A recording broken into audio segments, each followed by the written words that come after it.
Hello to everyone!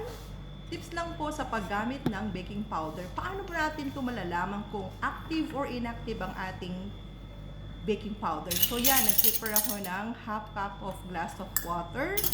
So makikita natin dito kung active pang ating baking powder. So kung minsan kasi nakakalimutan natin mga kapatid na yung baking powder pala natin hindi na pala siya active. So, ang magiging result nun, hindi po halos sa mga ginagawa natin. Either yung mga tinapay or mga puto, yan. So, paano natin malalaman siya kung active pa yan? So, naglagay ako ng 1/8 teaspoon of baking powder. So, kung makikita nyo yan guys, yan, nagbabubbles pa siya.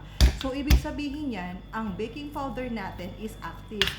Kung minsan naman, kahit hindi pa yan, hindi pa siya expired, minsan yung mga baking, dahil sumisingaw yung baking powder natin, nagiging inactive siya. So, pagkatapos natin gamitin ang ating baking powder, make sure na yun, properly close po siya.